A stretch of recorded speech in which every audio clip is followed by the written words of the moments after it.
Welcome everyone to the Board to Board interview series. Our feature today is Tony Huang, co-founder and managing partner at KISO Capital. Today we are co-hosted by Monte Jade and Natia. My name is David Jeng, chairman of Monte Jade West, and I'm joined here today by Gary Nee and Rex Chen from the leadership of Natia. Our organizations believe that it is through partnerships like this in which we can strengthen our greater community. Just as a reminder, this is a recorded event. We will be publicizing this event shortly, probably tomorrow or today, onto our Facebook page and also onto our website. It is also being live streamed right now on Natia's Facebook page as well. From a Q&A standpoint, please put your questions into our Q&A function within the Zoom feature. Attendees can upvote questions depending on what comes in. And for a chat room function, just utilize it for general conversations between attendees. And panelists at that time will not be responding just because we're going to be focusing on the interview at this current time. Monte Jade was founded in 1989 by immigrants from Asia. They bonded together to support one another because they were under-networked and under-resourced. Through this community building, billions of dollars of enterprise value was created and hundreds of companies were formed. Even to this day, Monte Jade is focused on building community. Today, what we do is we focus on three main pillars. The first pillar, our interview series such as this, focus on celebrating notable community leaders through understanding their personal journey and how they overcame some of the many challenges that they faced. The focus on journey helps us better connect with these great leaders so the next generation of leaders can learn and adapt and adopt some of the learnings. The second pillar is focused on technology forums in which we bring our community together to understand new ideas and new opportunities that are growing in the market. This enables Monte Jade members to discover new opportunities for investment or career opportunities to pivot. We have also recently had conversations in venture capital, investing, AI, and biosciences, to name a few. The last but most important pillar of our program is focused on our mentorship program. This is a 100% volunteer-run program, and it helps focus on building skill sets needed for our future leaders. Eastern Asians are highly underrepresented in the leadership of many Bay Area technology companies. And today, Asians continue to lag their peers in being promoted. White males are promoted at 2 times the rate of Asian males, while white females are promoted at 3 times the rate of Asian females. This disparity has gotten worse over the last 2 decades, and our mentorship program strives to help address this inequality. The 6-month-long program on our mentorship program focuses on education, deep engagement with small mentor families that help address some of the challenges of moving up the corporate ladder. We have started our open house series. So if you go to our website, you can see all the different open houses that we currently have. And if you're interested, or if you know someone that is interested, please go to our website for more details. At this time, I'd also like to thank our sponsors. Deloitte, Venture Pacific Law, and Silicon Motion have sponsored our virtual series. Aside from just sponsoring our annual conference, these great sponsors continue to believe that it is important to build our community. And it is with their support that we continue to do work like this. So we really appreciate their ongoing support. At this time, I'm going to pass it over to Rex. You want to give an overview of Natia? Great, thank you, David. I appreciate it. Natia is also a nonprofit organization. We're headquartered here in Silicon Valley. We've been around for almost 30 years, and it's founded by a group of engineers and scientists originally here in the Valley.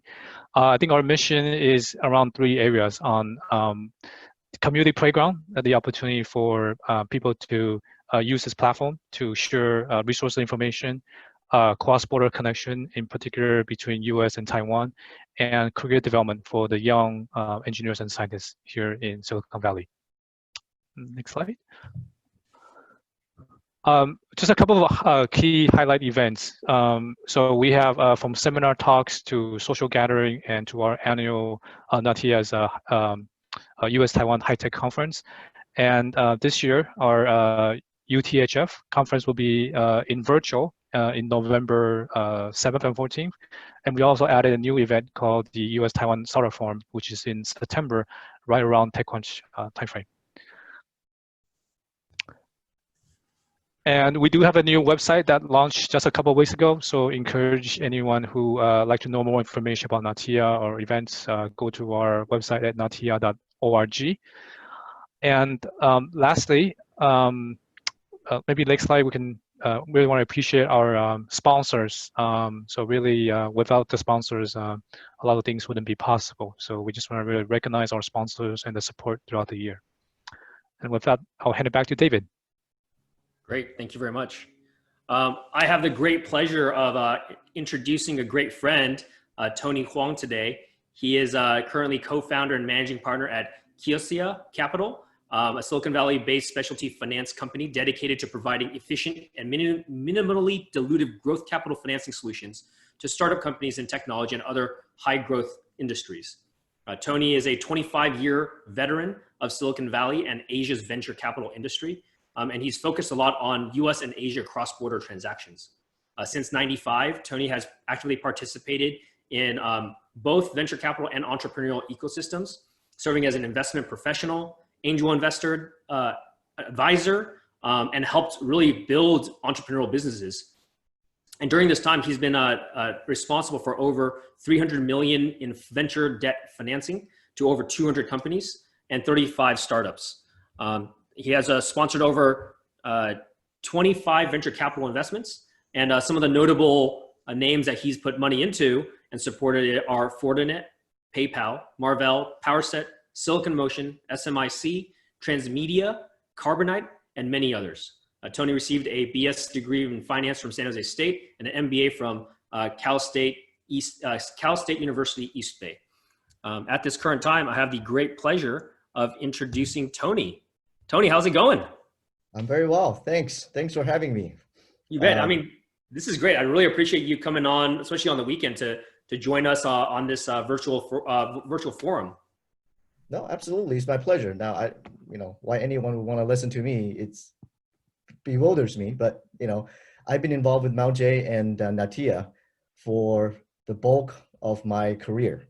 So, and it's kind of rather fortuitous and coincidental that I serve on the board of Natia for the past 4 years, and my term had just expired.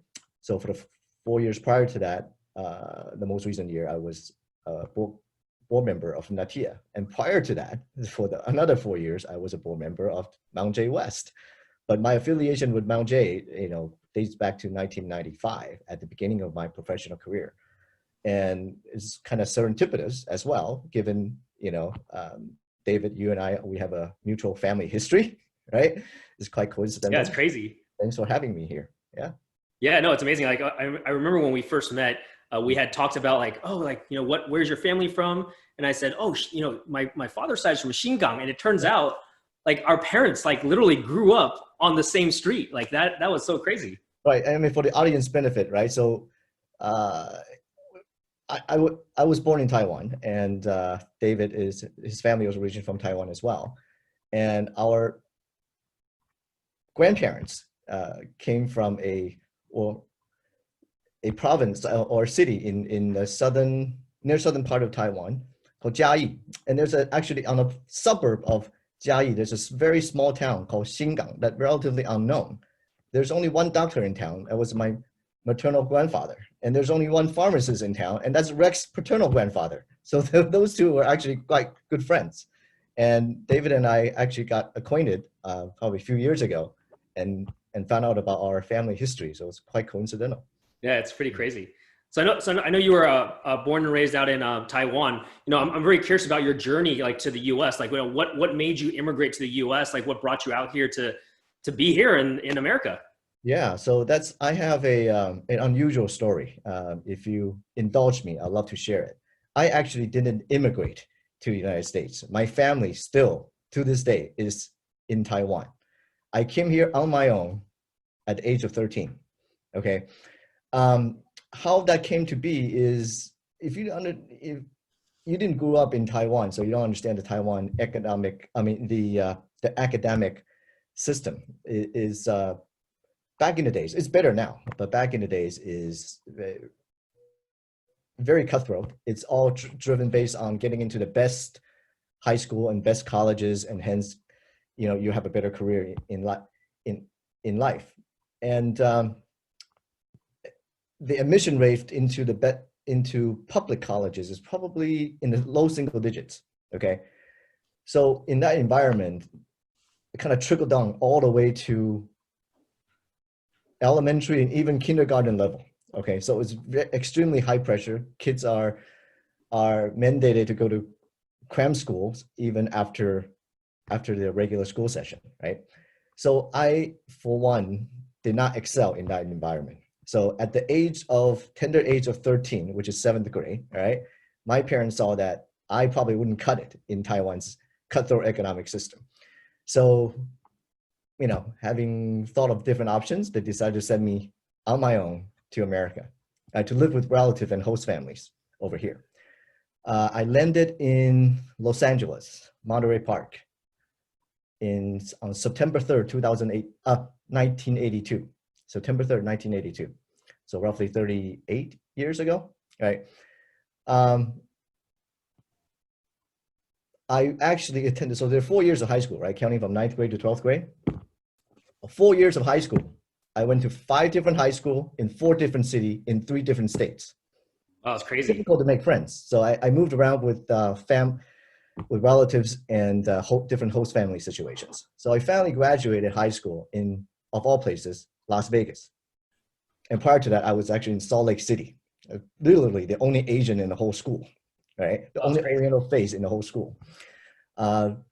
Anyway, graduated high school in Vegas in '88 and moved out here, again, because of family relative reasons. One of my relative, my uncle, was a professor at San Jose State.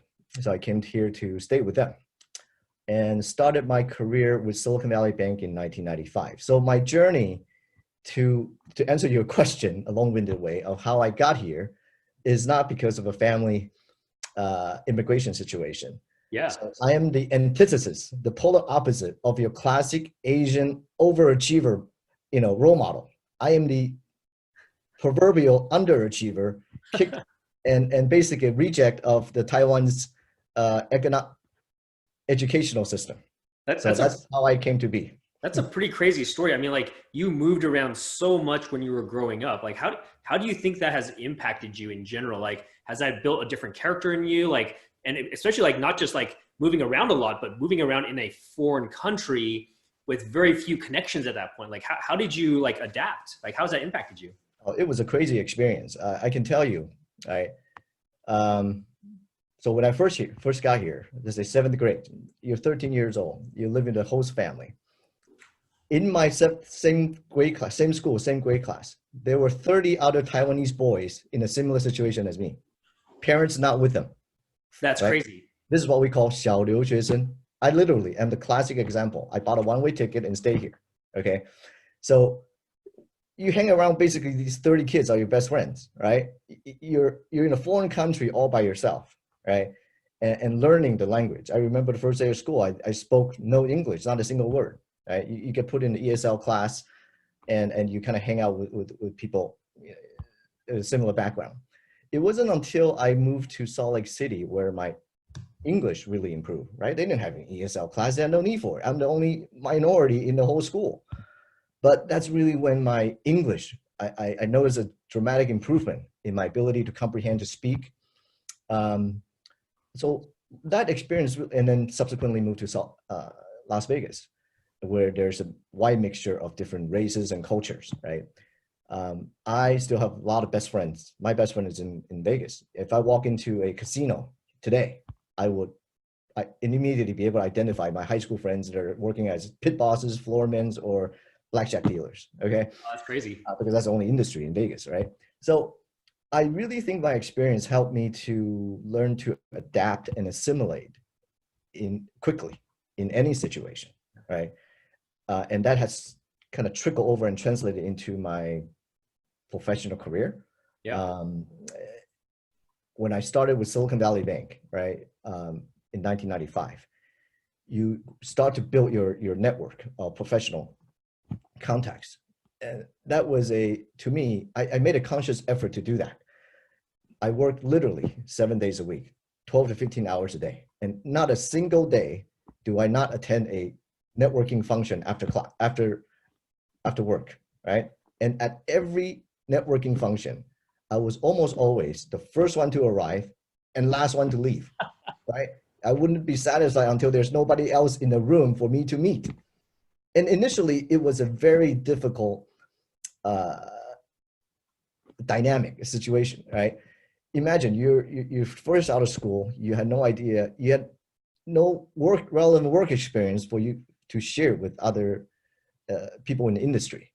I remember my very first industry conference was the annual conference for TIE, the Indus Entrepreneur, right? It's a huge gathering.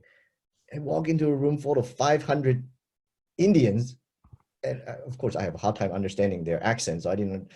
But I remember like standing in the corner by myself, not knowing what to do, right? How do you approach someone and say, hi, my name is Tony, I work for Silicon Valley Bank, and engage in a sort of meaningful conversation.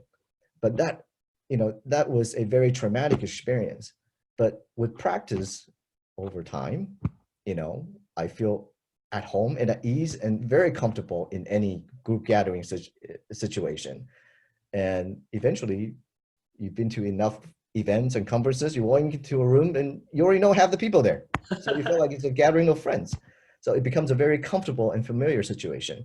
Now, up to a point where now I cut down my networking activity dramatically because you don't need to anymore, right? You already know the people you need to know. You know where to find them. So I don't do networking for networking's sake anymore. But that used to be a very big part of my professional career, especially in my younger days. Yeah. So if we kind of like rewind back a little bit, like how did you even get into SVB, like Silicon Valley Bank? Like what drew you there? Was it like you studied for it and this is exactly what it was? Like this is exactly what you wanted to do, or was it more fortuitous? Like what drew you in? Yeah, that's a good question. And I was thinking about that exactly. So initially in college, I majored in business and I was a marketing major, right? I figure any business involves selling, you're selling a product, you're selling a service, marketing strategy kind of dictates everything, right? So I wanted to try that as a profession. Again, this is all because of stroke of luck or bad luck. My very first marketing class, the professor was just terrible. He was a part-time instructor. He didn't know what he was talking about. He's just there to collect a paycheck. So I hated the class. And another class that I took subsequently, maybe a couple of semesters later, was banking class, Introduction to Banking. And the professor was so dynamic. I learned a lot. I enjoyed it. I figured maybe I want to be that's when I decided I want to be a commercial banker. Okay. So a lot of things kind of fall into place as coincidence. There was a part-time instructor at San Jose State who was working full-time as a banker, a commercial banker. So he was just teaching for fun, right? And he eventually he actually interviewed me at Silicon Valley Bank, right? So that it was just fortuitous, right? But my professor at San Jose State, I think really influenced my career decision. Many of you may have also know, TSMC, right? Everybody know TSMC. The director for global investor relations, Elizabeth Sun, who just recently retired end of last year, was actually my finance professor at San Jose State. No way. Yeah. And she later became a CFO at a venture capital fund. I had business dealing with her. So it's crazy, right? It kind of come full circle, like what we talked about earlier. Our family history kind of brought us together here professionally.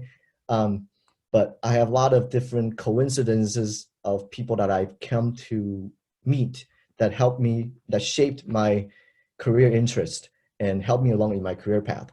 So I got into Silicon Valley Bank in 1995, back when it was probably 100 people, maybe 500 million in assets. Now, fast forward 25 years later, Silicon Valley Bank is 60 billion in assets and 20th largest bank in the United States. Yes. Mind you, there's 6,000 commercial banks in the US. So it went from a tiny regional bank to now an 800-pound gorilla that banks half of all venture-backed technology companies in the United States and probably globally, right? That's a crazy number. So, Yeah. So when you first started off in SVB, like what were you working on? Was it like the venture debt side at the time? Was it just more generic commercial lending? Like what did you focus on when you first started? Yeah. So again, I think this is had I joined any other bank, B of A or Wells Fargo, my career would have been dramatically different, right? Silicon Valley Bank was at the right place at the right time, right?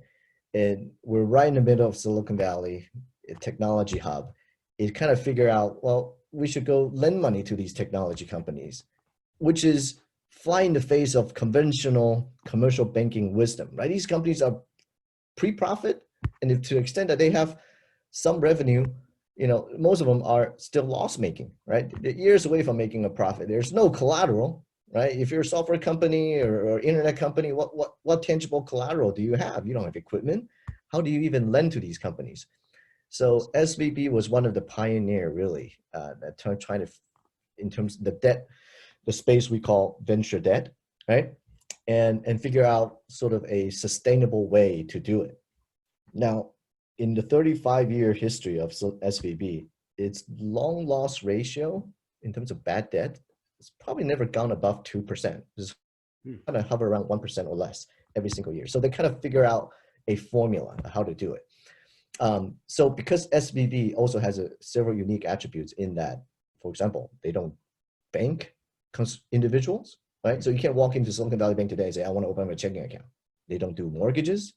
They don't do real estate loans, right? Well, they used to, but not anymore, right? Back when I joined SVB, a third of their portfolio was in real estate. Today, and probably as old as 20 years ago, they stopped doing that. 100% of the bank's asset and its lending practice is geared toward high-tech venture-backed companies and some premium mining. So that's about 10 to 15% of the bank's balance sheet. Most people don't know that, but you might. So because SVB's technology focus and work very closely with the venture capital firms, right? VC would fund the company and SVB will provide them with additional debt to basically extend the cash runway, if you will. That's the most common use case for bank debt, right? And then, for working capital purposes, receivable, that kind of thing, or even for equipment purchase. So equipment loans, right? Silicon Valley Bank would do that. But it's in the interaction, because we were right in the middle of Silicon Valley and build up a great relationship with the venture capital firm. And that today is the secret sauce of Silicon Valley Bank, that it has the strongest foothold of venture capital relationships that nobody can come even close to that, right? Sure. Yeah. So I'm curious, many of us, on the webinar today, they're familiar with like venture capital and how you have your GP goes out there, assesses deal flow, builds a portfolio and constructs that. There's essentially a constructed portfolio from a risk management standpoint. Like how does venture debt now look differently from a risk management standpoint? Like how do you guys now think about risk and how do you maximize returns given that dynamic? Yeah, that's a good question. I've obviously been doing this for roughly 25 years and working with a variety of investors, angel, seed fund, accelerators, etc. There's so many ways so let's just take a step back and look at the venture capital as a industry, right? There's roughly just slightly over 1,000 active venture capital funds. I'm just talking about United States, right? And it's a classic 2 and 20 model. They raise a fund, they collect 2% management fee per year. And it's usually a 7+3 or 8+2 type of a tenure, right? The fund has a definite life. So it's a 7-year fund, then they can maybe extend for another 2 to 3 years. It become a 10-year fund.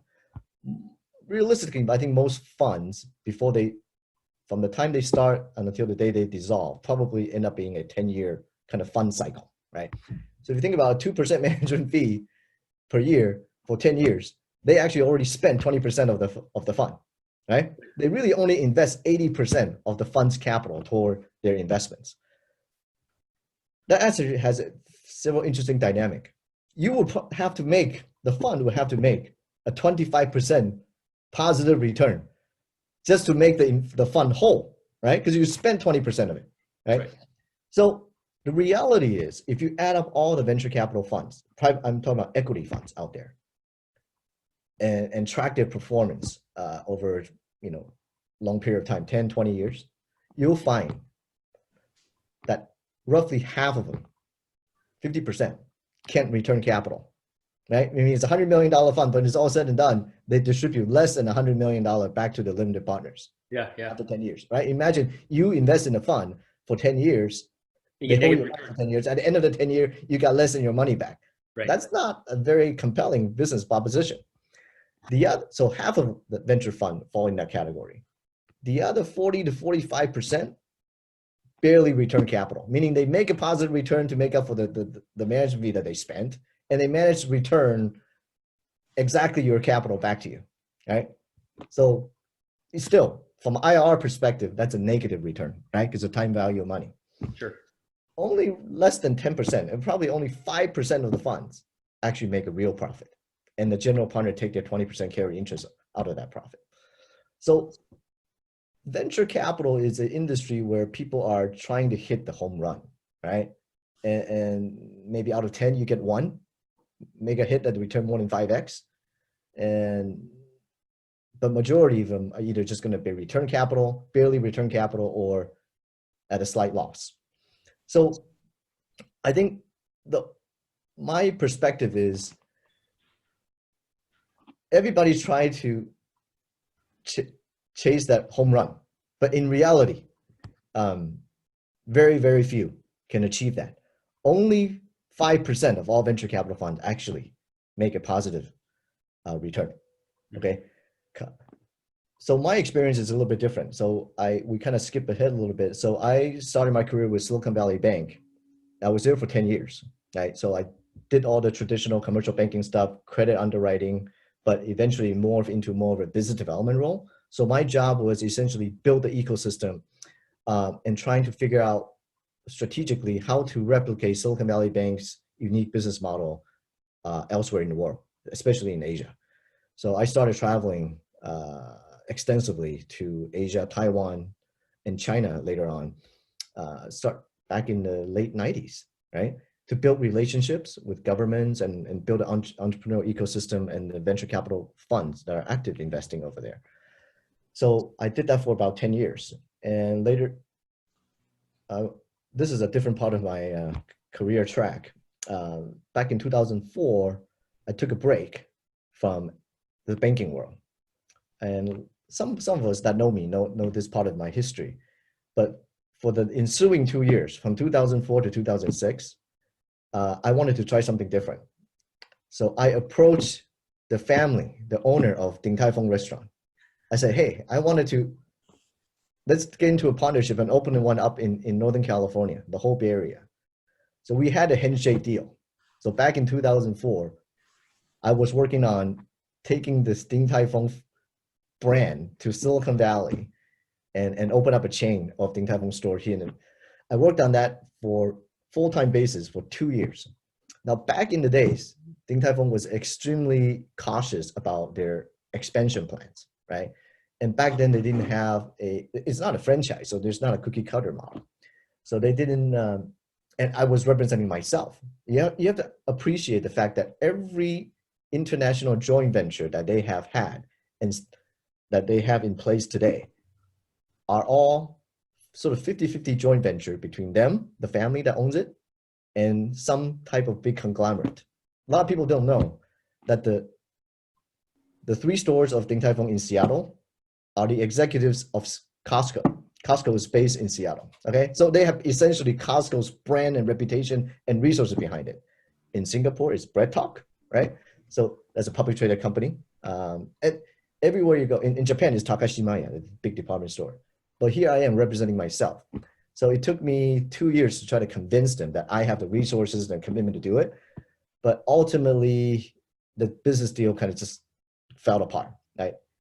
After I gave up, roughly, I would estimate at least 200 different parties, investors, operators approached them and were met with a similar fate.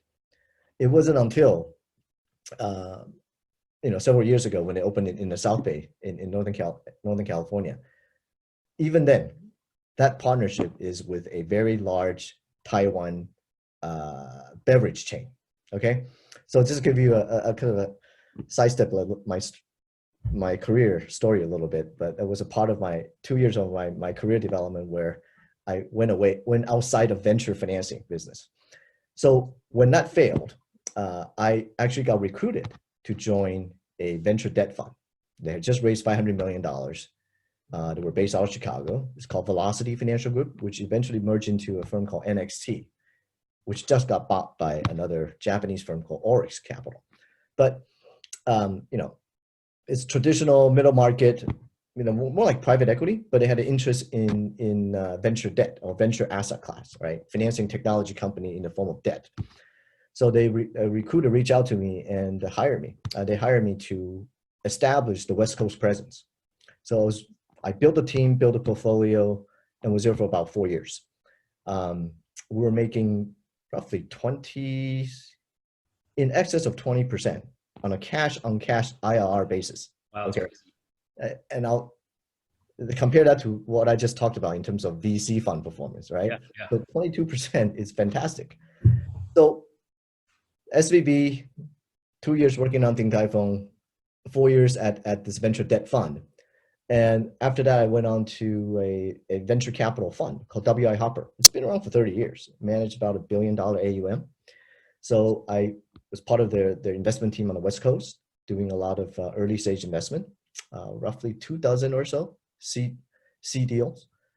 And we can talk about that later on in terms of the ones that got away, the entire portfolio, if you will. But I think I will be constantly reminded of that because I was probably the first institutional VC investor that Eric Yuan at Zoom had presented to. And right at the first meeting, now granted, I liked the deal. It was a Series A deal. One of the angel investors had referred the deal to me. He was the ex-head of corporate development at Cisco. He has since retired because Cisco bought WebEx, right? So he knew Eric. So he put some of his own personal money in, and when it come time for the company to raise Series A, referred Eric and the CEO of Zoom to me. I proposed a $2 million investment at the Series A at 20 million post-money valuation. Oh man. What is it, now 50 plus bill? $50+ billion, right? Yeah. That's more than a 2,000x return. Now, minus given the dilution of subsequent rounds, you probably end up, I know for a fact that one of the angel investors that I know, happens to be the CEO of a publicly traded company, that he actually knows Eric and invested in it at the seed round. Before the recent run up of the stock price, after the pandemic, he was already at well over 1,000x return. Yeah. That's with dilution, right? So I know for a fact that he probably made over 1,000x return. So that's a fun maker. You can build your entire venture career on that one deal alone, right? I don't think we'll ever. That unfortunately is the biggest one that I missed, right? So after WI Hopper, I decided that it's time to strike out on my own. So that's when I found it with two other friends, this platform called KISO Capital. So KISO is actually the phonetic translation of a Japanese word. It's called foundation. In Chinese, it's 基础, right? So KISO it stands for foundation. So what we figured differently is, if we've been in industry for so long, you understand the challenges of traditional venture capital equity model.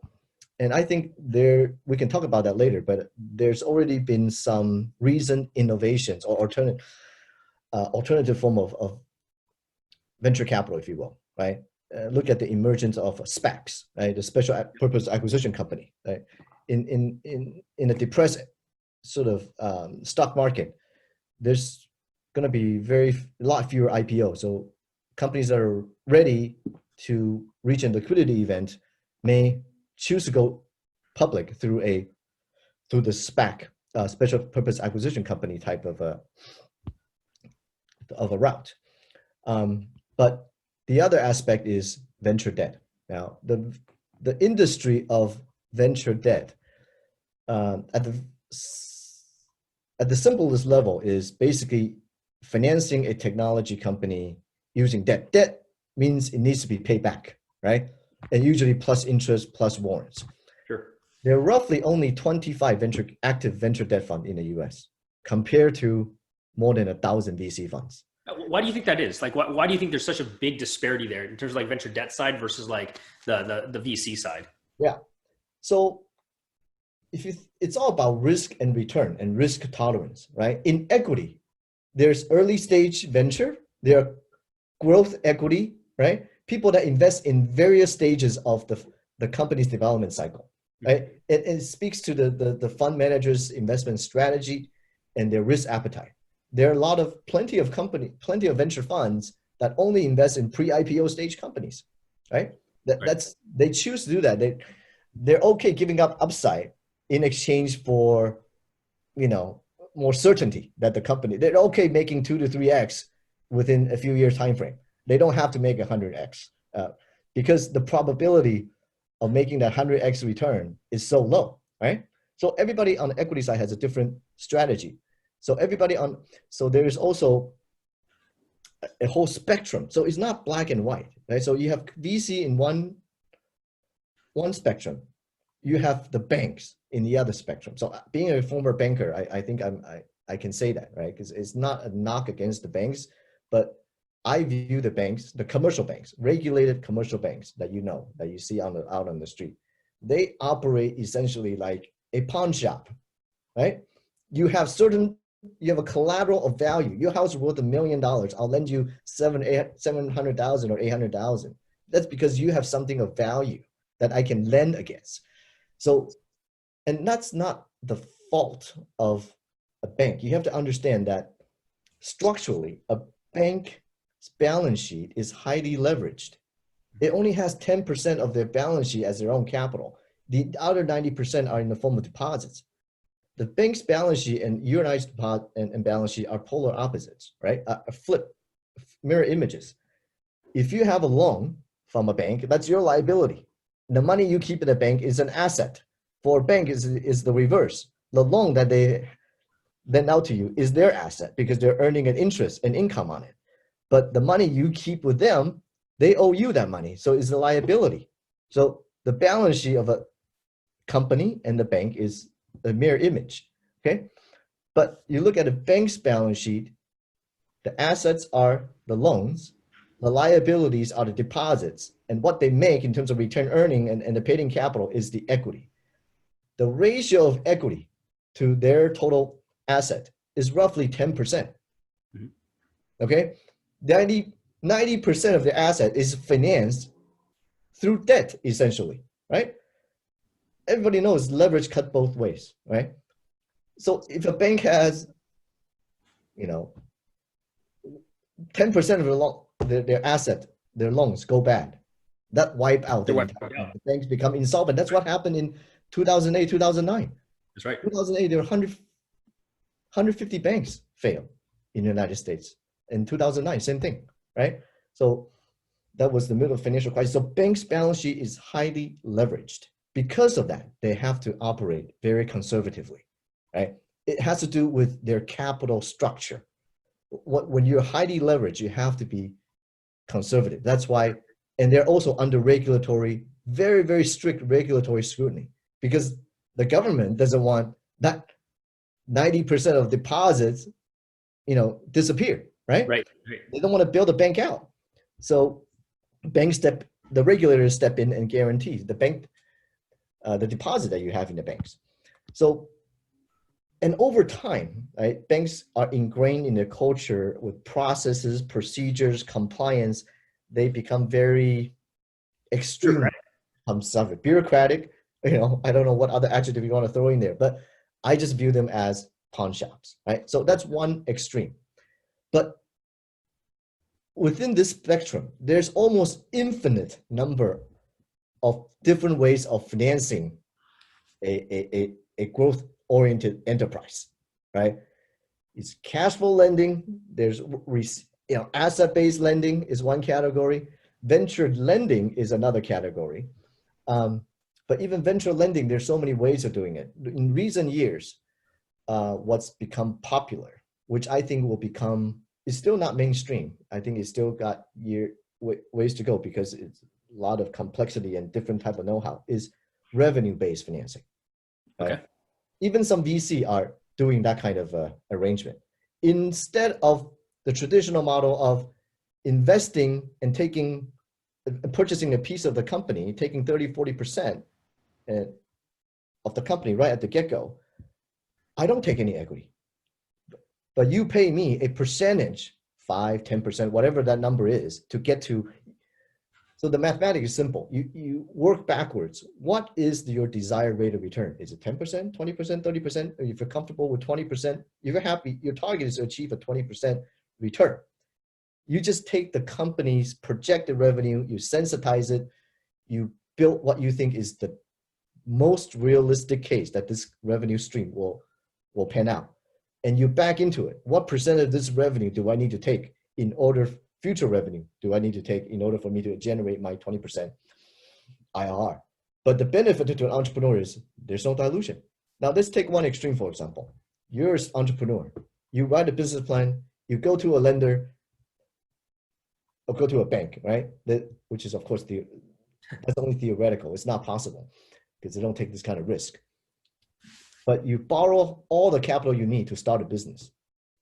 And you're successful, you repay the capital back to the bank, plus interest. But you get to retain 100% of the company, right? If the CEO of Zoom had done that, he'd be worth $50 billion today, right? He owned company 100%.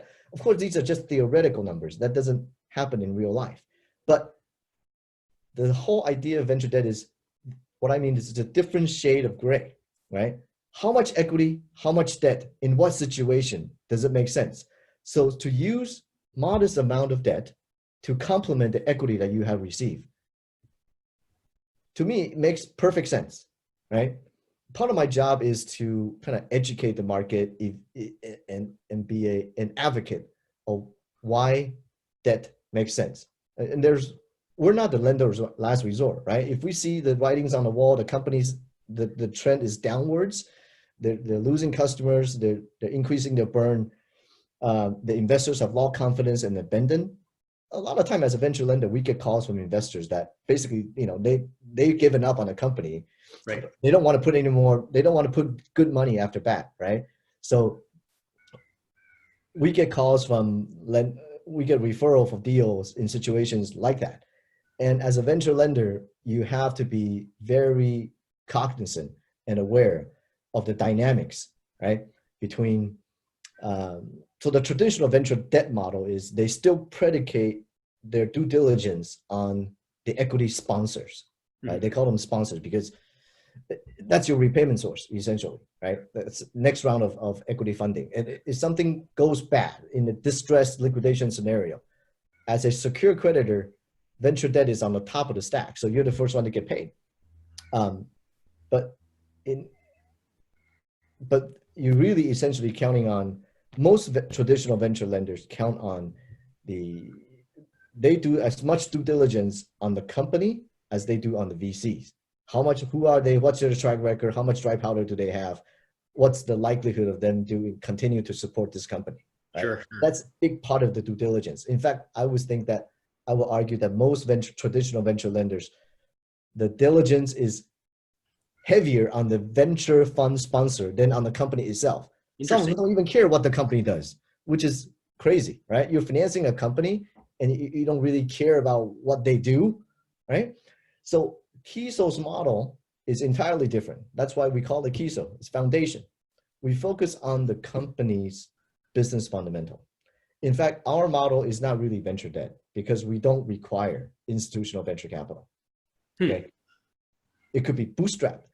I cannot tell you, David, how many successful bootstrap companies that are profitable that are out there, that are thriving even in this pandemic, let alone pre-pandemic. Venture cap, we become so... It's like starstruck by venture capital almost, right? Yeah, and you think that is the norm, that you start a company, you write a business plan, you pitch to venture capital funds, you sell a piece of your equity. That's the norm. That's how how things are supposed to do. I propose that you think outside the box. There's a different way. The best way is to bootstrap the company. Yeah, cash flow positive. You don't need any investors at that point, right? You could run forever. Exactly. I mean, the last probably 10, we had the longest boom cycle in history, right? 10 years. And this notion of unicorns, to me I never quite understood that.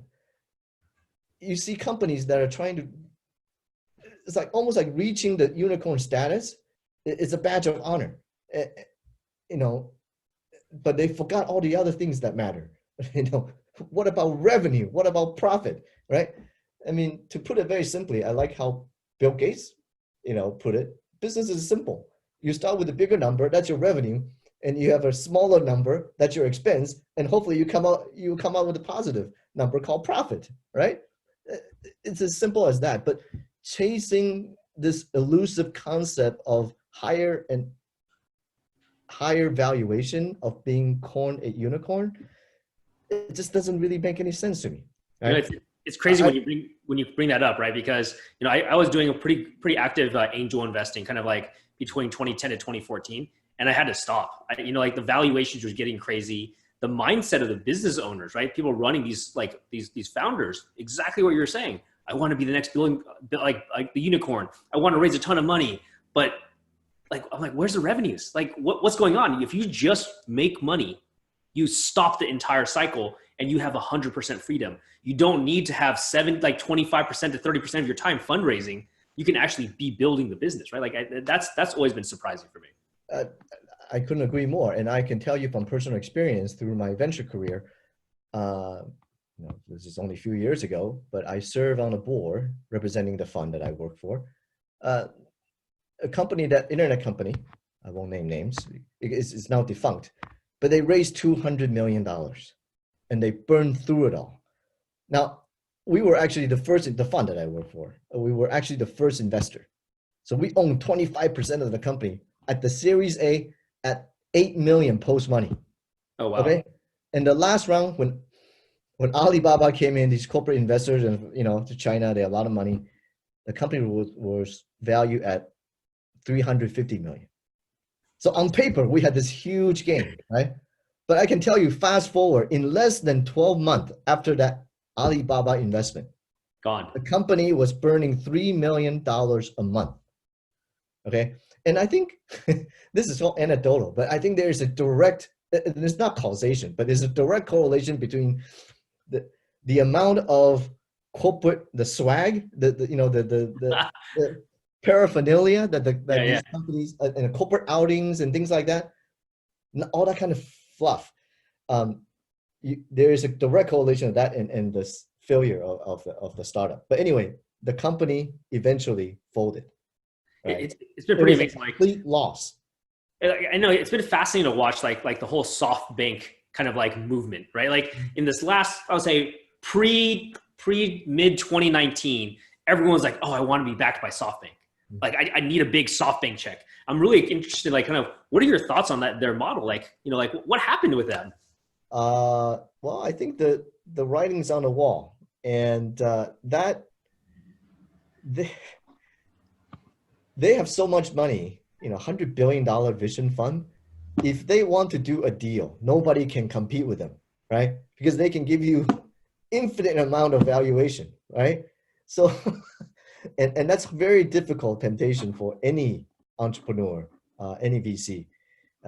But that model proved that it doesn't work, right? Their biggest notable failure is WeWorks. Yeah. Right? I looked at similar business model. I never quite understand the attractiveness or the investment thesis in that. You have the finance 101 is matching your liability to your assets. When the business model of WeWorks is predicated on leasing through long-term leases, right? A lot of real estate, that's on your liability. You're on the hook for that. And you turn around and lease it back to young startups on a short-term lease, of course, a significant markup, but still there's a huge mismatch of your liability and your assets, okay? So when the revenue dries up, you're still on the hook for that long-term lease, and that will kill you, right? Yeah, it's going to blow you up completely. Absolutely. Well, so I know, so like that, I feel like people in the industry were very astute about that. People in the industry. I don't want to say like the VC funds and all that stuff, but like people like in the real estate industry were like, this is crazy. Like you can't build a business around this, right? Like that's kind of common sense. But so how do you determine what makes sense and what doesn't make sense as you're like doing deal flow assessments? Like, I'm sure you get bombarded by a ton of deal flow. Like, hey, Tony, I got a great idea for you. This water bottle, next best thing since sliced bread, you should invest. Like, how do you call BS and how do you say like, all right, I want to put money in? Okay, good question. So, let's back up a little bit. So my career is, I've done both commercial banking, venture capital, right? Early stage venture capital.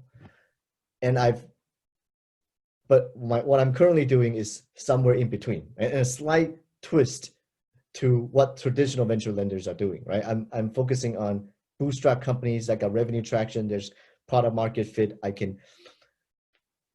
that I can identify, right? And feel comfortable.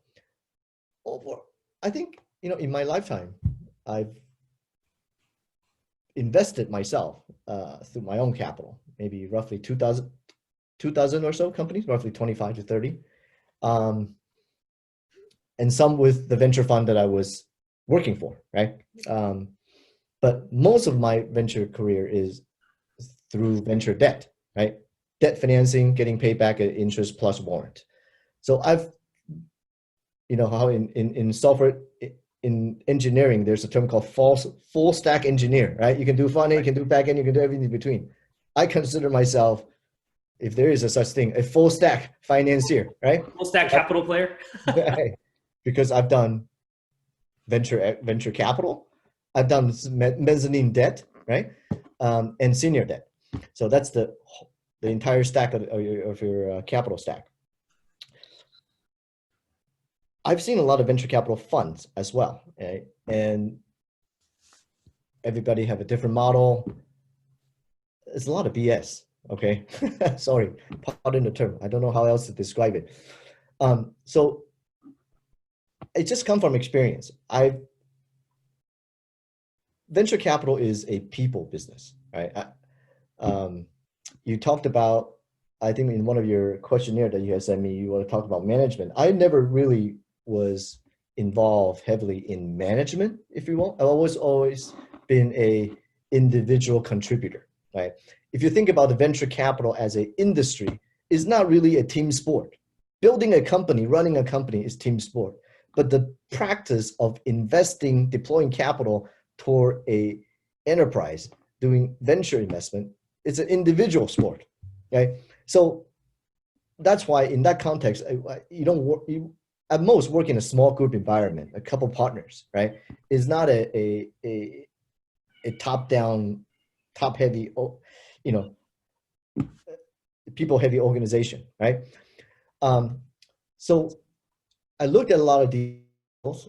I think my bullshit meter is pretty high, right? It takes, you can't, you've seen it, you similar business model, you just have seen it too many times, right?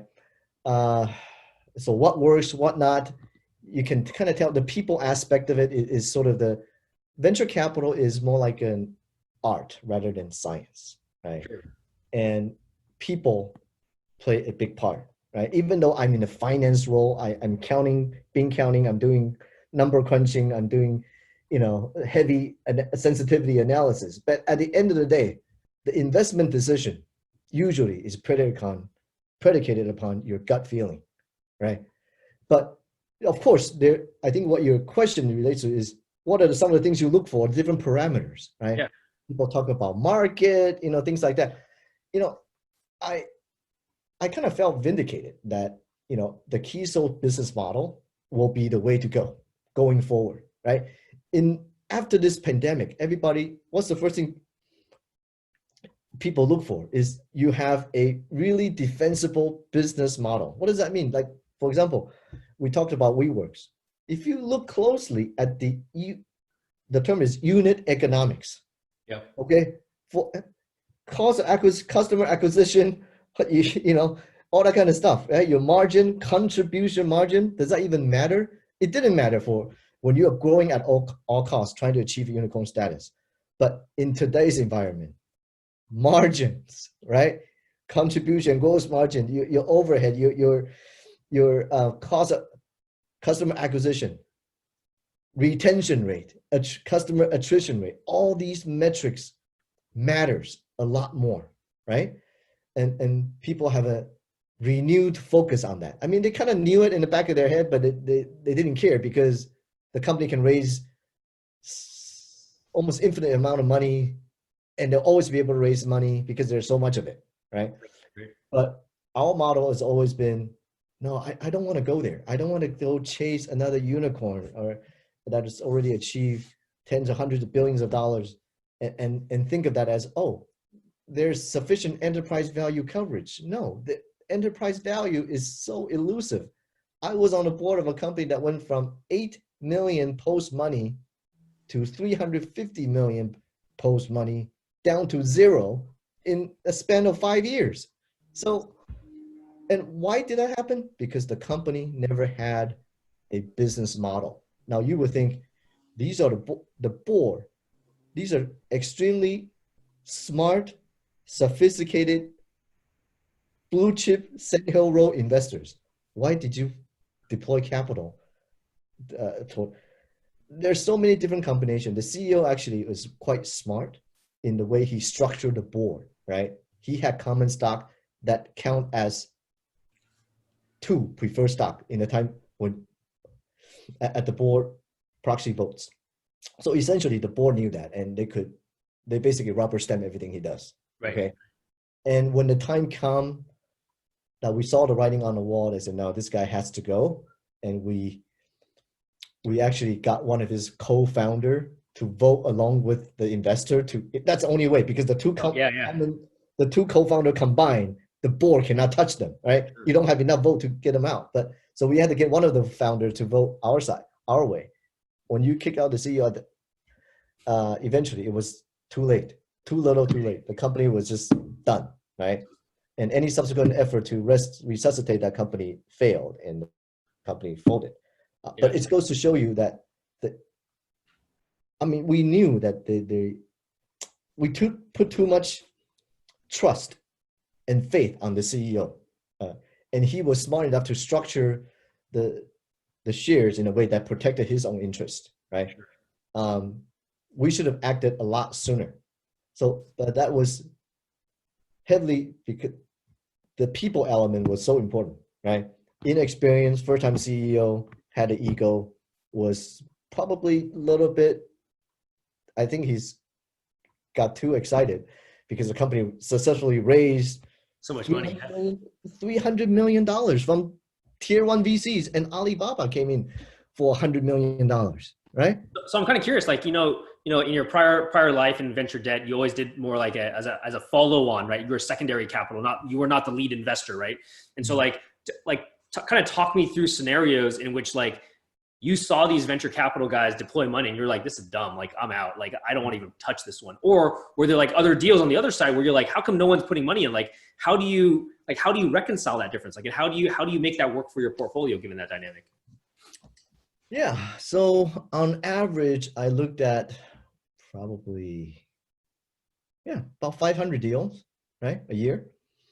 Most of it through referrals. I mean, we don't, in our business, we don't do any cold calls, right? It's people, entrepreneur, having been in the business. I mean, you do a little bit of marketing and branding, but people come to you, they know where to look, right? I mean, I can, like, for example, in the venture debt space, I know 25 firms. I know exactly where what sandbox each of them play in and what's their lending capacity. I know every single one of them, right? So in our case, we refer a lot of deals just because it's venture backed. I can tell you. So in this pandemic, a lot of people cannot go out, so they exercise at home, right? So companies like Peloton are doing extremely well. Well, I saw the similar concept 12 years ago. Company that I almost financed called Espresso Fitness. I'll use that name because it's actually the real company, but it has since defunct, right? It no longer exists. But they were backed by some of the most blue chip prominent Sand Hill Road VC that even in their annual shareholder LP meeting featured this company as the rising star. Okay. So we were sitting there and like, okay, looks good. I mean, good investors, savvy entrepreneur, successful serial entrepreneur. But you look at where the rubber meets the road is show me your pipeline. Right? Don't show me your sales pipeline. Show me your revenue traction. And in the middle of your due diligence, you can also kind of gauge, you said they were going to do this much in revenue, achieve these milestones last month. Did you achieve it? Right? And we tracked them for probably at least 3 months. They just kept missing plans, right? And at the end of the day, we pulled the plug, right? We did not honor our term sheet. We had a term sheet, we agreed upon it, but doing the confirmatory due diligence process, we pulled the plug. I mean, the investors were upset, right? They called us up, like, oh, you guys told me you guys were going to do the deal. I said, well, I'm sorry. The fundamentals didn't line up, right? The fundamentals were not there. It didn't check out, right? The VC due diligence process, the due diligence starts when they issue the term sheet, not after, right? After they issue the term sheet, not before. So a lot of things can still go wrong. Just because you have a term sheet from a VC, it doesn't mean anything, right? So that company, but in retrospect, that was the right space, but maybe the execution wasn't there. The return rate was so high, the logistics, the supply chains, getting the bicycle parts from Asia, all sorts of things were going wrong. Yeah, I must have contacted at least a dozen or so gyms. I called up the GM myself, right? And understand the experience of their customers using these machines. I see a couple of them at my own gym, and nobody was using it. Okay, so they had the right idea, but the execution wasn't there, right? For example, of course, it's all interactive, right? So they try to put some gamification aspect into it, kind of like Peloton. It just didn't work. It goes back to my other example of Zoom. There was already WebEx. There was, other web conferencing. Why did Zoom become so successful? Because, to put it very simply, it just works. It's elegant. It's simple. Okay. Back in the days, maybe it's better now, but WebEx was very difficult to use. Horrible. Skype was horrible. Like, there's all these horrible like products out there at that time. There's a funny story with Eric. He used to be actually a mentor for our mentorship program.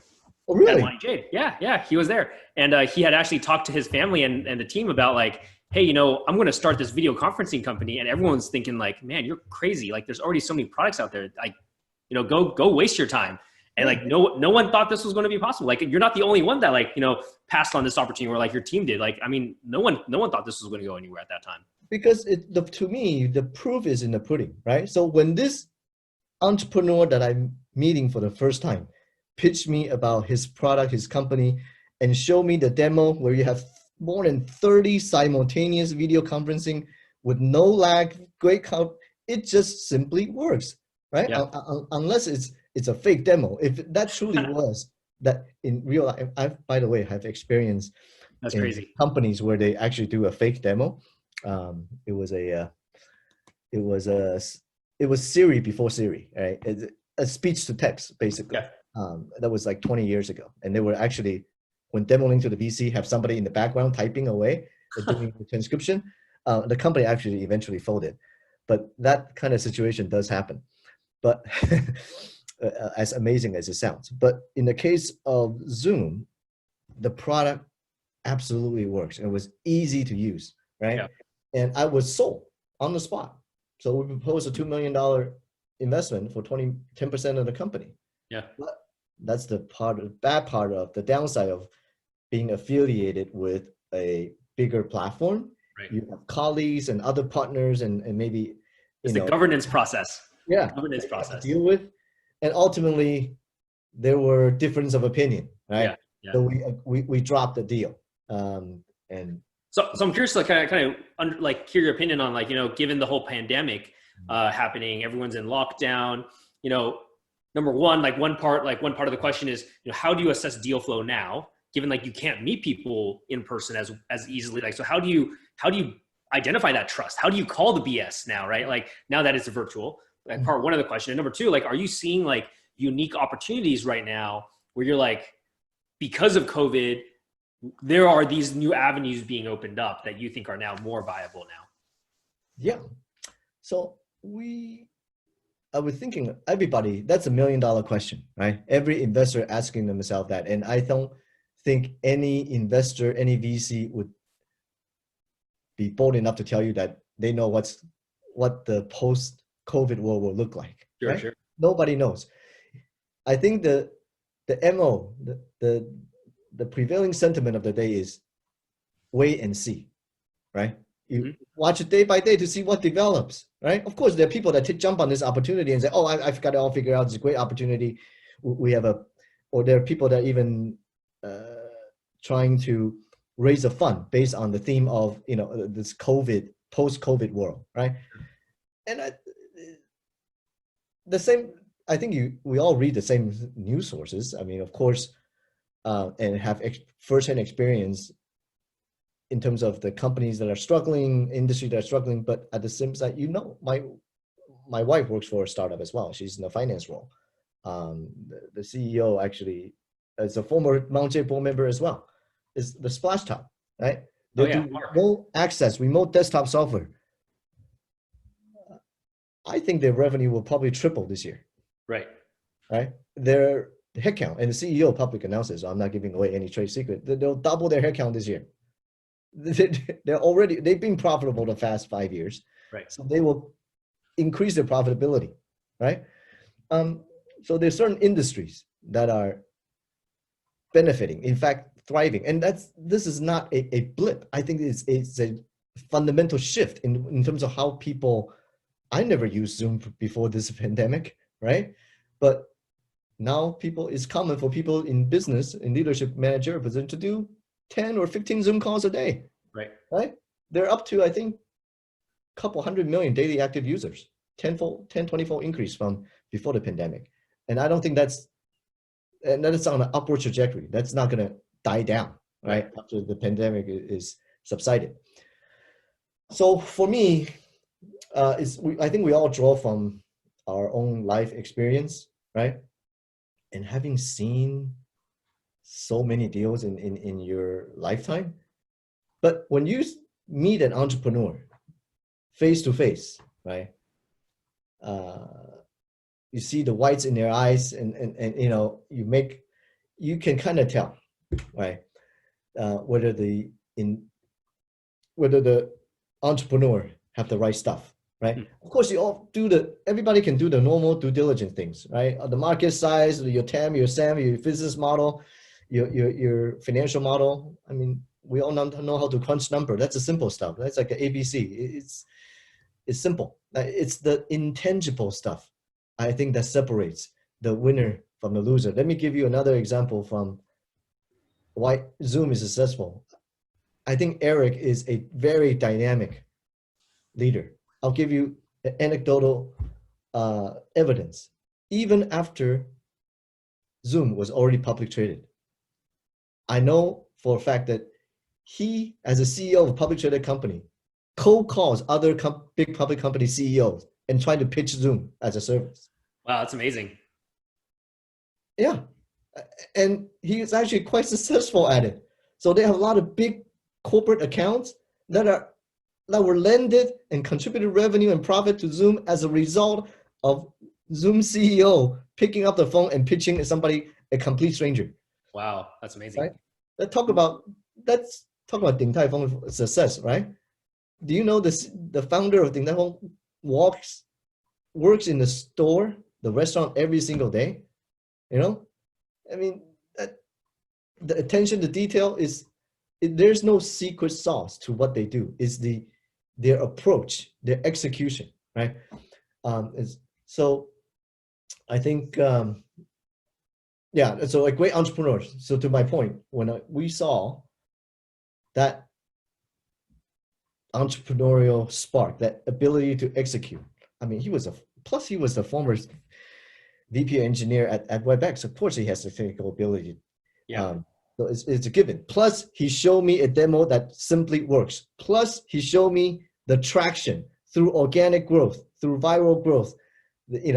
For these were still very early, but you can tell at the time, maybe he had 12 months of user data that that was showing everything going, up and to the right. That was good enough for me to say, yes, we're in for $2 million. Unfortunately, the rest of my partners couldn't agree. And I'm constantly reminded of that every single day. Sure. Well, at this time, like anyone in the audience, if you have any questions, feel free to either, raise your hand in the app and/or ask the question in the Q&A function. If not, I'm going to keep continuing asking questions to Tony, because this has been a fun conversation.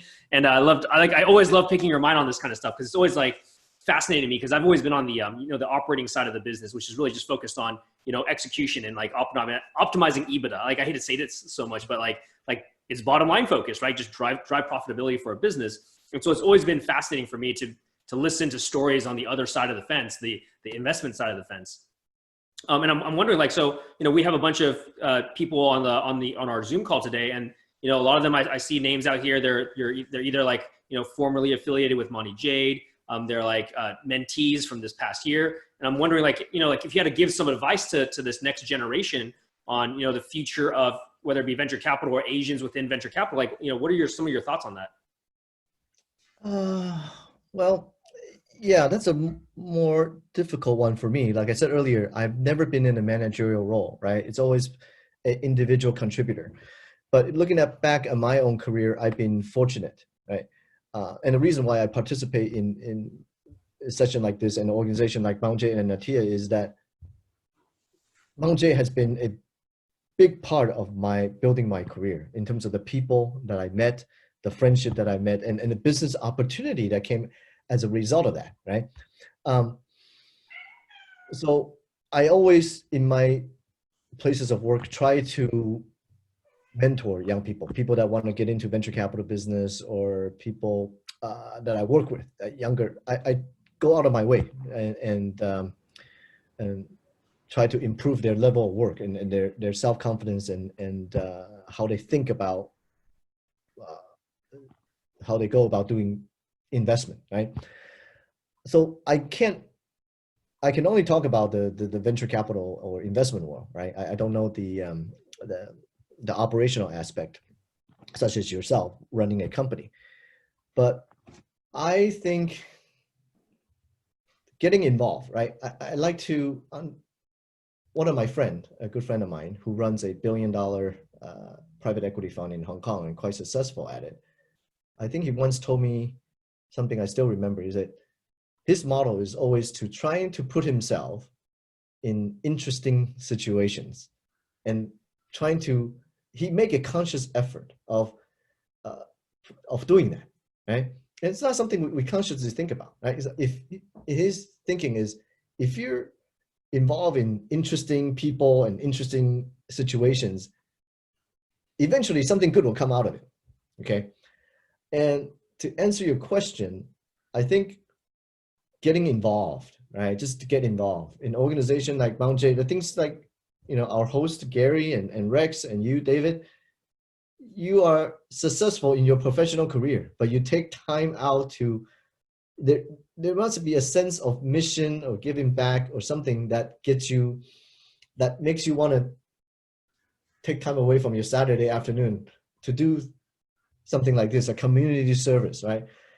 It's not immediately for the benefit of your own career, but I think getting involved in trade organizations such as this, for me, has been it has returned, it's an investment that I returned many, many times over, okay? That's just from my own personal experience. So getting involved in an organization, just get involved, right? I love that message. It's been interesting because, prior to getting introduced to Monte Jade, I was kind of like in my own little, I would say like kind of bubble, right? Like I was kind of doing my own thing, doing work, but, I didn't really, at that time when I first started, I never saw value in like a community like this. But I've now been in this community for almost 9 years. I mean, it's crazy to kind of know how fast this time has flown, but you meet a bunch of great people, to your point.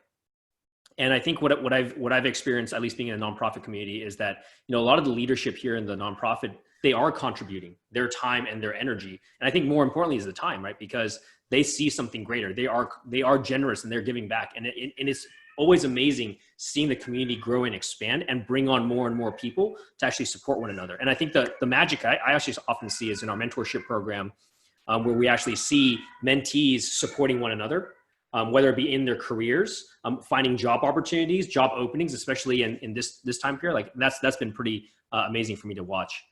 Rex, I know there's some Q&A out there. You want to go shoot ahead? Yeah, definitely. So we get a couple of questions here already. So maybe Tony, one question, this is actually coming from Peter Chu. He said, Tony, you have been in the Trans-Pacific deal flow for decades. Can you talk about some of the outlook for technology, investment, and collaboration between Greater China and the US? Oh, okay. Time frame. Got it. Okay, I'll try to keep it short. I think Peter he's more qualified to answer that question than I am. Okay. Yes, I was involved. I think for the last 3-4 years, my focus has been more inbound, right? US, less on the cross-border side. But of course, as part of my professional network, I have my networks in the US, the other half is in Asia. So that's, in fact, actually one of my other roles that we didn't talk about in my background. I have my own fund, right? KISO Capital with 2 other partners. We're US based, we look doing deals here in the US, but we are not precluded from financing a startup, for example, in Asia. Aside from that, there's a $100 million brand new venture debt fund in Singapore called Genesis Alternative Ventures, GAV. So I'm a venture partner with them. I'm on an investment committee. We just closed 5 deals and they're doing great. It's the first of its kind. So again, talk about my evangelical sort of role, right? I want to bring, that's my passion. So somebody want to start a venture debt fund in focusing on Southeast Asia, and they invite me to participate in that. I said, great, sign me up. And it's been a very enjoyable experience. So I have my exposure to Asia is mostly through GAV these days, okay? But just everybody's been talking about, I think there is gonna be less, again, this is my personal opinion, may not be right, but protectionism, right? Industry are going vertically integrated, okay? TSMC, going upstream to now manufacture their own material instead of buying from Japan.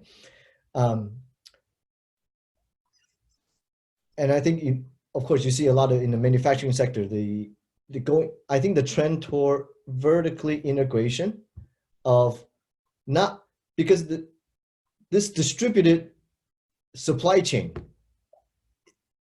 is broken, I think. And I think it'll be irreversibly changed, okay? So I do think there's gonna be, to some extent, in a lot of industries, less connections, less cross-border transactions. Trump wants to bring all the manufacturing to the United States, and a lot of that's already happening, right? Everybody's in China, because of the US sanction, now needs to build up their own semiconductor industry, okay? So it's not simply buying from the US anymore. So I think that's the macro trend. So on an individual deal level, if I see a company having a very broad, very fragmented, distributed supply chain, that's going to be a big red flag for me, right? So that will be a source of due diligence, and that I need to be completely comfortable that they're able to cope with that distributed supply chain. So that's my perspective on that. Okay. And then here's one more question. This is coming from Alan Weisberger. The question is, how many startups shoot up in assessment and private market value and then crash and going out of business that couldn't earn a profit? And why don't VCs and private equity firms learn from these busts and be more diligent in their startup investments?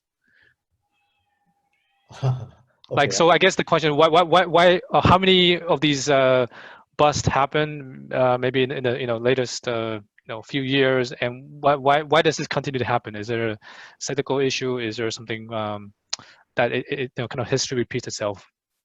I think it's difficult to generalize, right? Think about it, if you're an early stage C stage investor, equity investor, your failure rate is going to be significantly higher than if you're a late stage investor, right? So it depends on your investments, the fund's investment strategy, right? And that would dictate what's your sort of success rate. But industry as a whole, I actually don't know. I think, but roughly, I think I read somewhere about 35% of all the startup fail. But I think that number is way understated, right? Because the definition of failure, I think that's a complete failure. But if you raise $100 million and you were sold for 90, investor got 90 cents of their dollar back, is that a success or a failure? To me, that's a failure, right? But it may not be counted because the company was sold, they had an exit, sold for $90 million. For most statistics, they don't count that as a startup failure. They count the failure as downright Chapter 11 liquidation, okay? So in that sense, I think the startup failure is very, very high, right? And why VCs continue to do that? It's just, that's what I was talking about earlier. It's inherent in the venture capital mindset, right? That everybody's going for the home run. Every single deal, you're trying to go for 100x return. And in some cases, that leads to irrational behavior. In my prior fund, we put significant dollar, despite my objection, more than 15 million, I think, to date, toward a nuclear fusion technology startup. To me, that I don't understand that, right? But if you think, and I remember the debate, right? So you're buying a lottery ticket. I said, you guys are buying a lottery ticket. If we're successful, this will be the first $10 trillion company in the world. No doubt, right? But the chance of success, to me, is very, very low. Less than 1 out of 10 trillion, for sure. But to their credit, right? That's the venture capital mindset. This is the one where we're going to hit it big, and this is going to be the home run. You fall in love with, okay, I know why. It's because they drink their own Kool-Aid. Okay, that's the terminology. Maybe some, at least in the US. So meaning you believe your own BS too much. That's what it means. And I think most VC fall into that trap, right? And you continue to plod it along. You really don't give up until, 3 or 4 rounds afterwards. It's pretty rare for a VC to kind of call it quits and abandon the startup, right? And rightly so. I mean, you're supposed to stand behind them and believe in your own vision. But as I told you at the beginning of the program, only 5% of all venture capital funds make a positive return. It's a really difficult business. I would really think twice if you're thinking about deploying capital toward a traditional venture capital fund, right?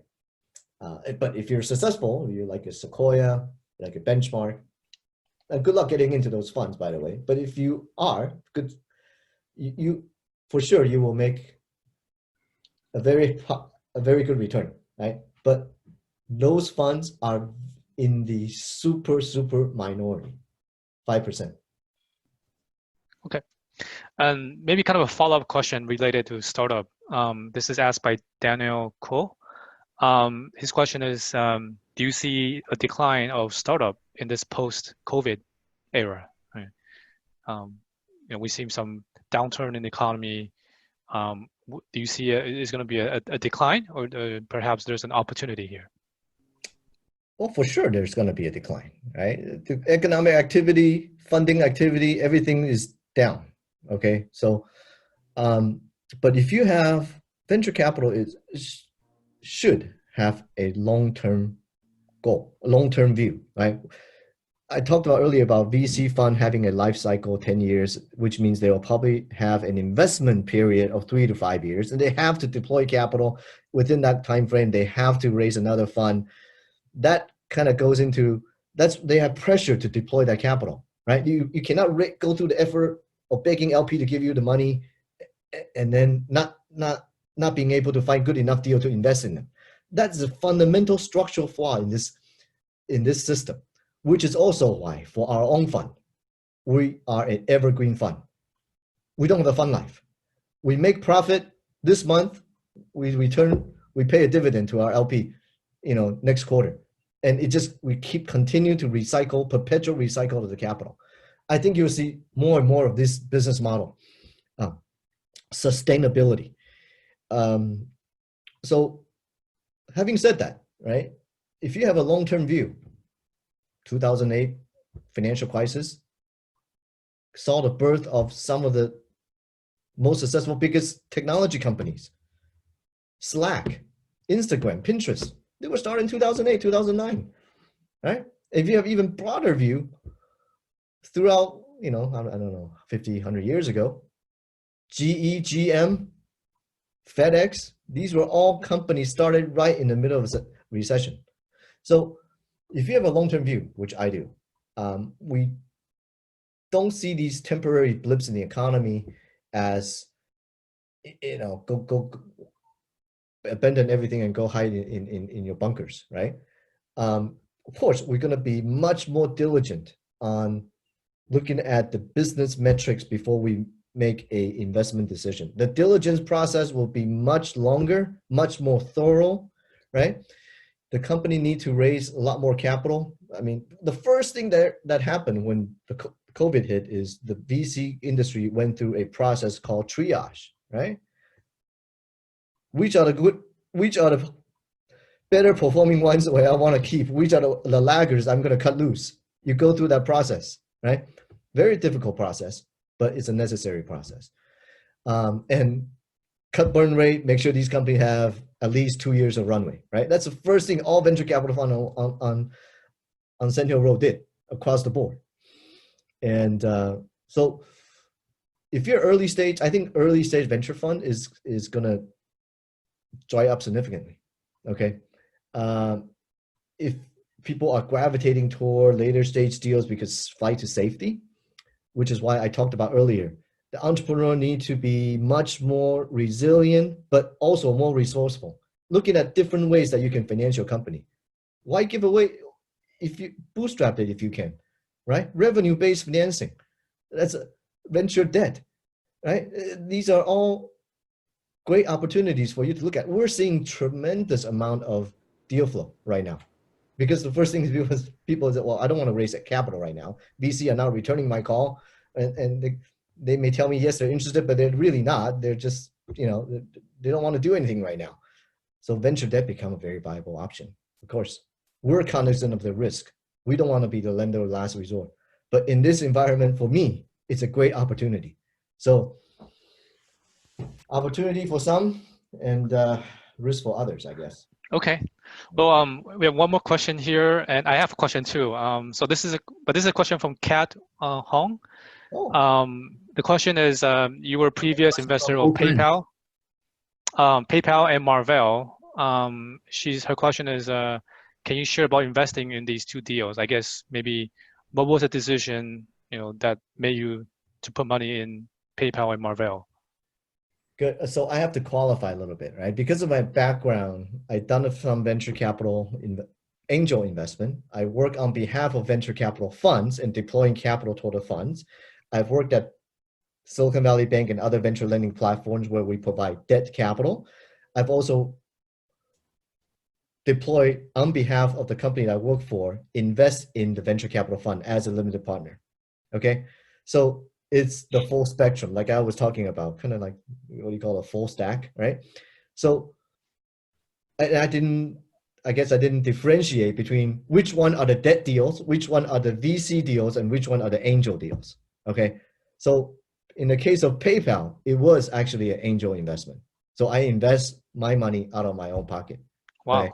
But that was actually at the middle of the dot-com boom. Of course, it's a recognizable name, and I get some mileage out of it. But in reality, I invested at a 400 million valuation. They went public at 1.2. It got bought by eBay for the same year at 1.5.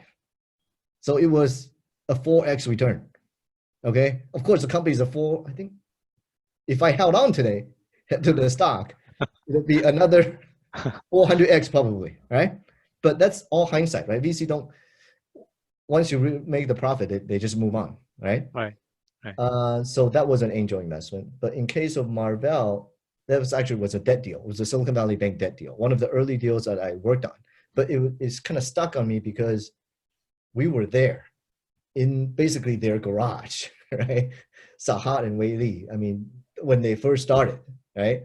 And the entrepreneur that backed them. I know the whole history, how they came to phrase the funding through one of their neighbors. Mm-hmm. It was a temp CFO, got them the first check. But they also pivoted, right? But it eventually became a success at the time of IPO and subsequently. It's one of the very few. But it wasn't a venture deal. It was a debt deal, right? Okay. Well, we have more questions coming in. So I think you have really great responses. This is a question coming from Howran.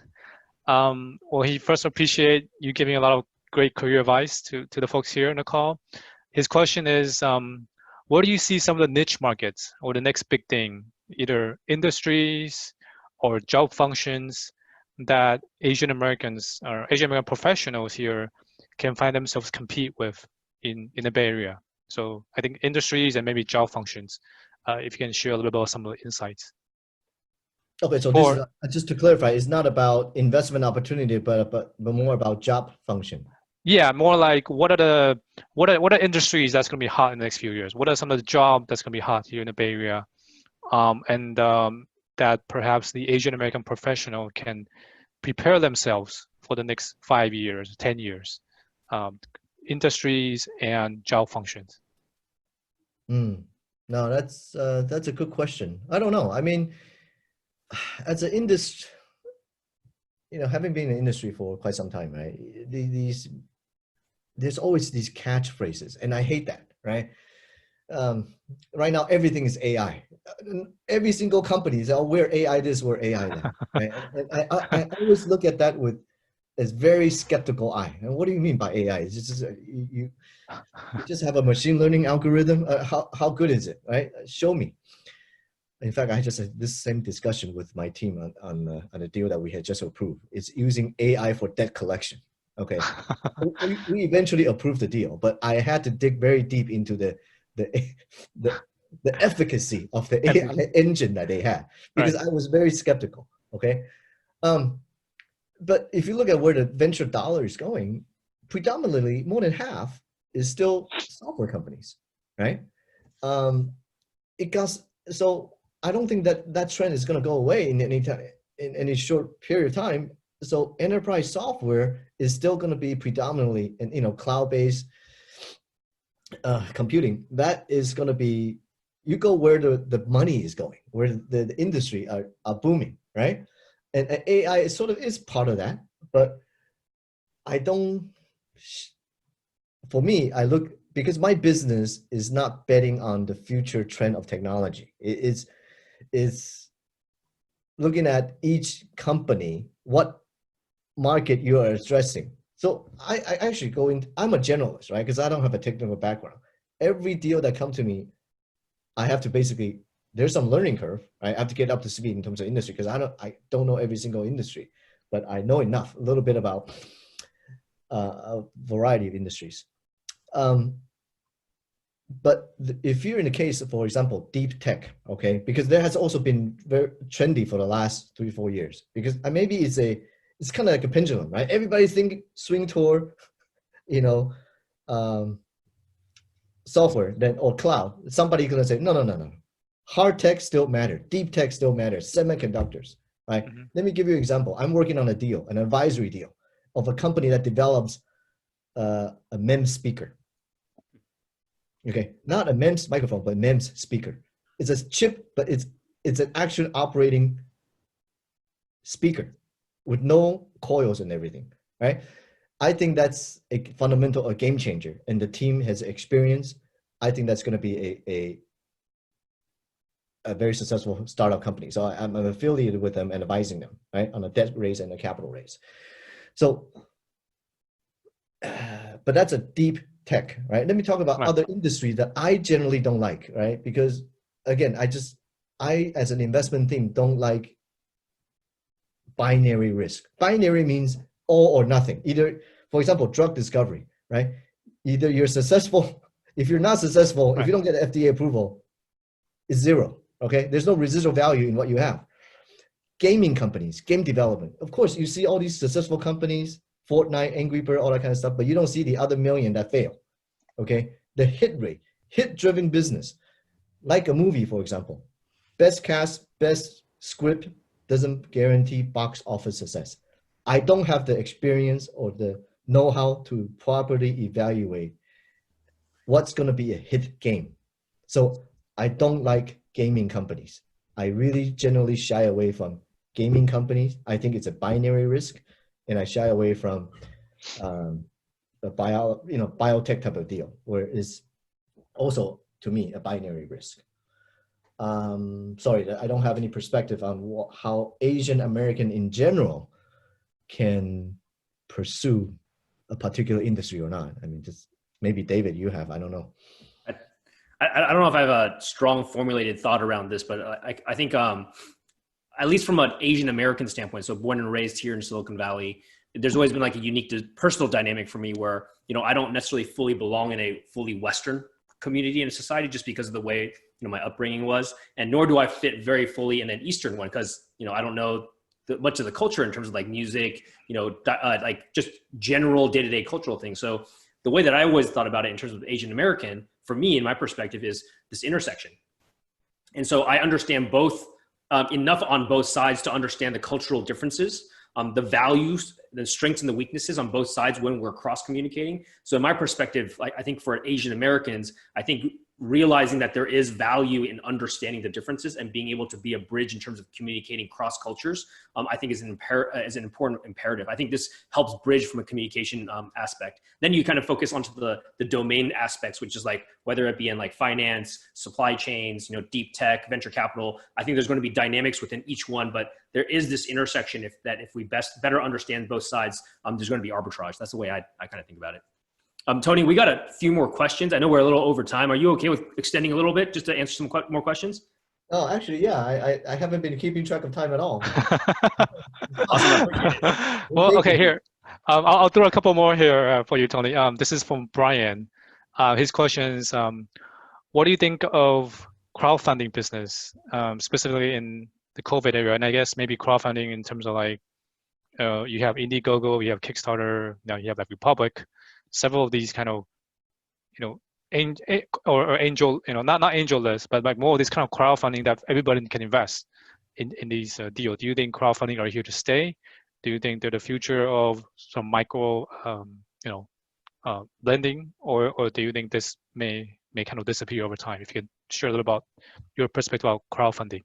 Yeah, I love crowdfunding, but I don't think it's gonna be mainstream. Right? I think it'll always be the periphery, but there's a distinction between raising fund from public, because as a form of investment, right? Buying equity into the company versus specifically allocating that fund for a product launch or development, like a prepaid deposit. There's actually a big distinction between the two, and there are different platforms that engage in these two different, I think, very different activities, right? Most companies that I've seen, with a few exceptions, only use it as a marketing scheme to get spread the word, right? And to kind of gauge, users' interest and maybe as a feedback to get them to modify their own product design. And invariably, they all get eventually, there's a delay in the launch, right? Almost all of them. But crowdfunding is a great way for consumer product companies, right? It works for certain sectors. It doesn't work well for, I don't think you can create a successful crowdfunding campaign to say, I want to develop a vaccine for COVID-19. I don't think so, right? You should have your MEM speaker company try to crowdfund. Yeah, that may be because people can relate, right? Maybe. Yeah, you have an earphone on and if you can explain it the right way. So that's my perspective. Okay. I like it. It's useful, but use it properly. Use it with certain limitations. I don't think it's gonna be the new norm. It's gonna be always on the sort of the periphery to kind of get some insight into the market. Got it. Yeah. Okay. This is a question coming from Max Cow. He said, can you comment on what are the most important characteristics or traits to be a good venture capitalist? Good question. I've been fortunate in my career, and I had I don't think there are that many. How many VC are there? I think I saw some statistic that said the number of VC equate to number of professional baseball player, right? So you multiply number of player per team by number of team on a professional player. That's how many VCs are out there. There are a lot. And in Silicon Valley, you tend to see more of them, right? Because they're all here. And I've been fortunate in my career that I made the transition from a bank to a venture capital fund, and now back to a venture debt fund, right? So one extreme to the other, and back to somewhere in between.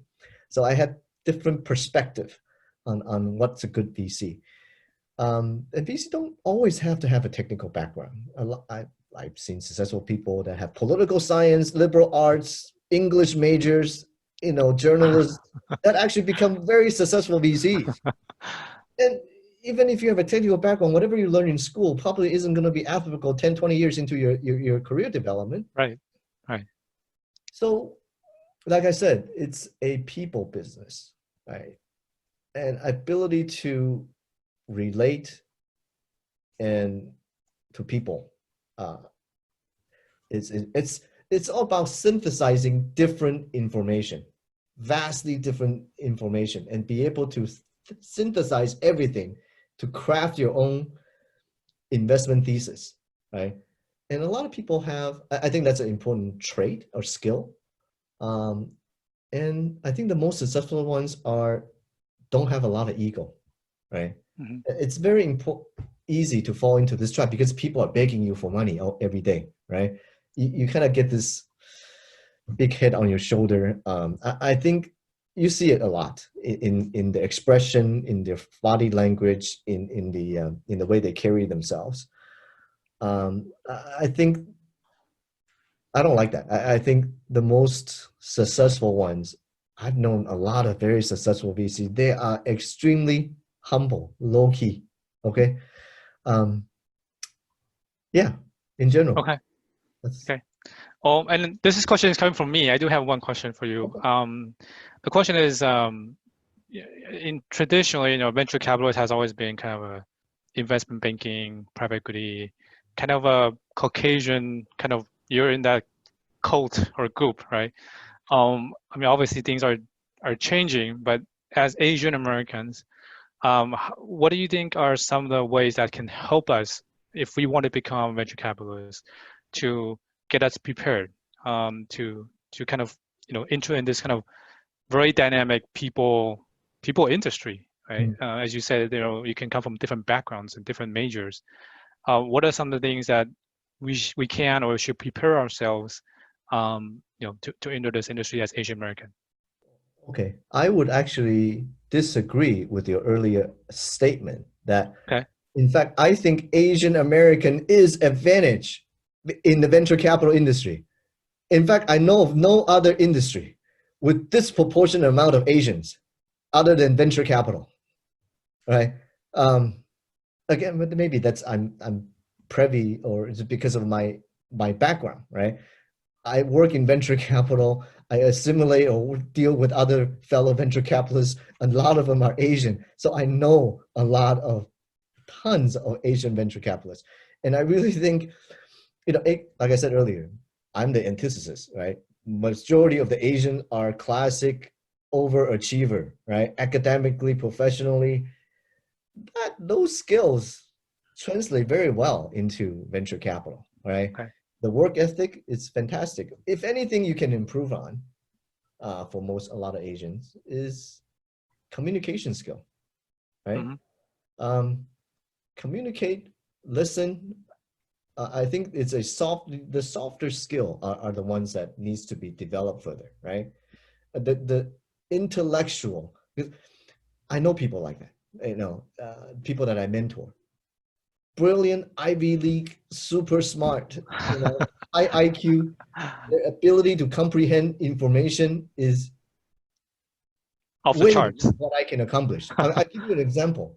I had an intern at my prior venture capital fund. He's a Singapore National University of Singapore grad. They had an exchange program with Stanford. So in summertime, he came as an intern.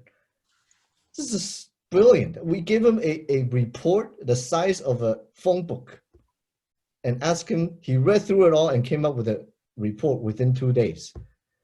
It'll take me a month just to read it, okay? I mean, I could never even come close to the intellectual capability that he had. But as a young man starting out, right? But I enjoy the process. Also, I was considered his mentor, right? In terms of expanding his professional network, just showing him the rope, if you will. And I really enjoyed that process. And those are the softer skill, the human aspect of it, right? And I have no doubt he will be a very successful venture capitalist. Great. Thank you so much. Thank you. That's a great advice, great input. So I think maybe I'll hand it to David. I think we thank you, Rex. covered it pretty well. Thank you, audience, for all the fantastic questions. Tony, thank you so much. This is amazing in terms of, I really appreciate you dedicating your time and energy to support, both Monte Jade and also Natia for these events. And I really, really appreciate it. I know you're a busy man, and I hope to see you pretty shortly, as well as some of our future events as well. Yeah, absolutely. Thanks for having me. It's been great. Monte has been integral part of my career, and happy to kind of give back and support as well as you. Yeah. Awesome. Thank you so much. I'm just going to wrap up with some administrative things really quick. There's a couple of future events coming down the line for Monte Jade. We have a bunch of open houses again for our mentorship program. So if you know any people that are interested in supporting or growing their careers that are Asian Americans, please let them know that we have our open homes open, and then we'll start our program in the fall. We're going to have some more board-to-board interview meetings in August, September, October, and then November as well. We have a couple of joint technology forums coming up with some other joint partners as well. So please check our website for the most recent content. Looking forward to seeing you guys virtually as well. And Rex, I think you guys had some more events. Let me see. Rex? So we have one event here in next month. We're inviting the founder and CEO of Yoka Express. It's a ramen vending machine. And this is about food tech. So it's kind of robotics and the rise of cloud kitchens. So this is an event that we're doing next month. And then we have two major events, the September US Taiwan Startup Forum, and the website and registration information will be available next month. So just kind of share a couple of these information. Great. And lastly, I want to thank our sponsors again.